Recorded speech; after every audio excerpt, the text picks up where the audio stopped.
Right, listen to this, a new study, absolutely cracking work, found that about half of all high school cheating isn't actually intentional. Hold on, back up. Unintentional. What, did their hand slip and accidentally copy their friend's calculus homework? That sounds too good to be true, Newton. I thought you'd say that. But precisely, Einstein, that's the traditional thinking. Cheaters are just lazy, or morally bankrupt. But this research, from Talia Walzer and her team at UC Santa Cruz, offers a far more nuanced, frankly, revolutionary perspective. So, it's not a bunch of tiny Machiavellis running around, plotting their academic downfall? Hardly. They developed a new model focusing on 3 crucial steps: how students perceive and act, how they evaluate if it's acceptable, and then their decision to act. And what they found in Study 1, interviewing 85 high schoolers in the Western US, was remarkable. All right, Professor, give me the goods. What did these teenagers actually say? Well, imagine a student sitting across from the researcher, recounting a time they copied a peer's homework. When asked if they thought it was cheating at the time, and nearly half said no. They didn't even realize they were doing something wrong.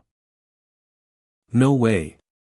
So, it's not just, my dog ate my homework, it's, my brain didn't register that was cheating? Precisely. Or, as the paper puts it, perceptual confusion. Teachers hadn't provided enough detail.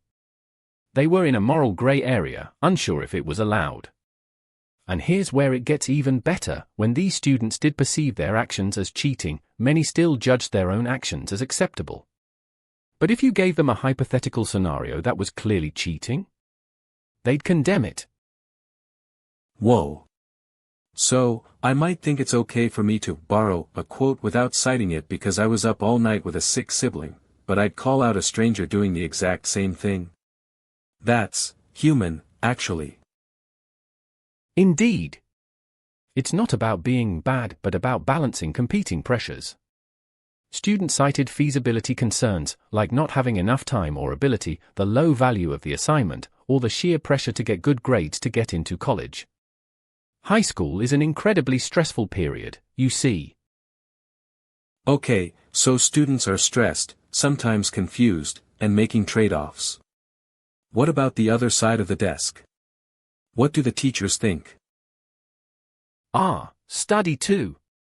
They surveyed 83 teachers and analyzed their syllabi. The researchers wanted to see if teachers were aware of these student struggles.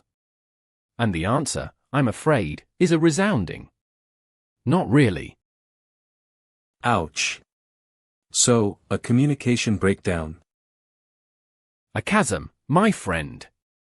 Teachers largely underestimated the frequency of unintentional cheating, the low value students placed on certain busyworks assignments, and even students' genuine moral concerns. And the syllabi? Imagine a pile of them, stacked taller than I am, and only a tiny fraction offered explicit definitions of cheating. Most just said, don't cheat or you'll get a 0.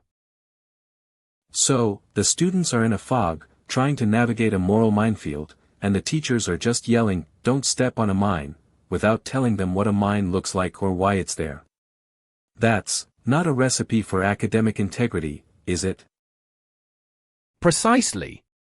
It magnifies perceptual uncertainties, fuels evaluative disagreements, and leaves students to their own devices under immense pressure.